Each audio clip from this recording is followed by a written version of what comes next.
Hi, welcome or welcome back to my channel. And today I just want to talk a little bit about Kennedy Ryan's This Could Be Us. I'm not finished with the book, but I just want to talk about where I am. And guys, I don't like her husband. Oh, he's worse than what I thought. Okay, so Soledad and I believe Edward is his name, whatever. They have three amazing children, all girls, and they're very active. She's a stay-at-home mom. So of course he is the breadwinner. Oh gosh, I can't stand this dude. Oh, he is trash. Oh my god, he is trash. So in when we last left off in the other book, before I let go, Soledad revealed something about her marriage. And I just did not see this coming, though. It's more to it than meets the eye in Before I Let Go. Oh my goodness. So I don't want to give too much away. However, this guy is a complete butthole. He doesn't want to help with the kids. He doesn't want to pick up, drop off. He always has an excuse. He's staying at work late. He has these projects that has to be done. So of course you probably already know she suspects him of cheating. However, it's just really more to the story than just the cheating. So Soledad has found out basically everything and she has confronted him. And so he admits everything, of course, but he has the nerve to insult her and put her down and says that, you know, she don't contribute to the household. Okay, dude. But that's where I am. I can't wait till he get his. I really can't. So, you know, he's a butthole. I want to talk more about it. I want to say more, but I know there's maybe a few people who haven't read this book. Hopefully I'm not the only one, but that's where I am with This Could Be Us.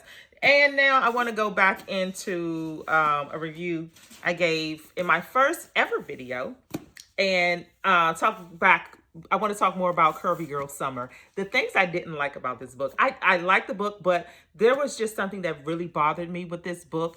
And that is the fact that she kind of toyed with infidelity. Okay, she kind of toyed with it, and if you don't remember, this is about Aaliyah. I believe she is this girl. Yes, this is about Aaliyah. Aaliyah is a plus size woman, and she's trying to find a boyfriend. She's on this mission to find a boyfriend only because she wants to prove to her family that she is actually with someone. So, okay, she goes on these dates.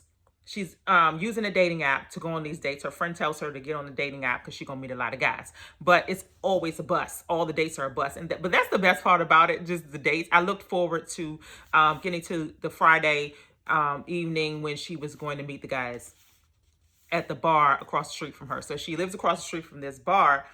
And she would have the first date, actually. This is how she ended up meeting them at the dates, because when the first time she went, the bartender, he witnessed her epic fail of her first date. And actually, I think she got stood up. This wasn't a date from the dating app. She actually got stood up. Her coworker hooked her up on a blind date. The guy stood her up. When she went to the bar, the bartender advised her about a dating app, and it was the same dating app her friend advised her about. So he persuaded her to go ahead and create a profile. And then he told her, go ahead and do the profile. When you get your dates, bring them to the bar. I'll help you vet them. Okay? During this meet, she overheard him tell another customer that he was married because he wears a wedding ring. So he tells the other customer he's married. So the whole time, Aaliyah is thinking that he's married. Ahmad, his name is Ahmad. She's thinking he's married, but she's slowly but surely falling in like with him. But I didn't like that she was falling in like with him because she knows he's married. And she has trash dates and her standards are super high. So if your standards are super high, how come you're falling for some guy who you know isn't available to you? He's married. That is one of your things. Because I think one of the guys was actually married. Yep, it was one guy that she went on a date with. He was actually married. So if this is your standard, you're not going to date a married guy who's unavailable. why are you falling for him? That's one thing I didn't understand. It just didn't connect because the Aaliyah was very confident. She's a very confident woman, even though she's plus size. To the average person, you would assume she wasn't confident because of her figure, but she was very confident, and she carried I don't want to say she carried her weight, but she carried her own. Like, she was very successful, single, no kids. She's never been married, young girl, very successful, like I said. And for the author to kind of put her in a position where she just wasn't making the right decision on who she was choosing to fall for, I just didn't understand that part of it. However, it was a good book, but I just wanted to come back and address that. And I really wish that the story would have went, well, I kind of thought it was going to go a certain way, because in the beginning, her mom has a friend, and the friend has a son, and they wanted to try to hook them up or whatever, but she just didn't move forward with that. But it was, shoot, he was better than all the dates that she had combined.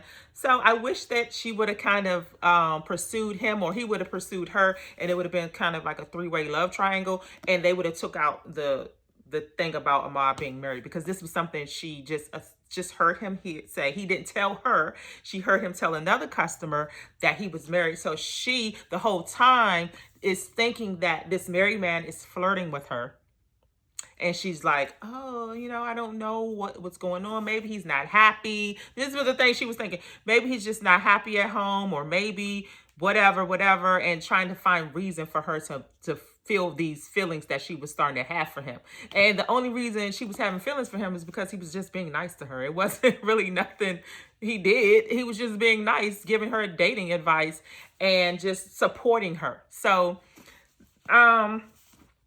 that's one thing that was, irritating to me. And also, I did not like the fact how they kept putting so much emphasis on her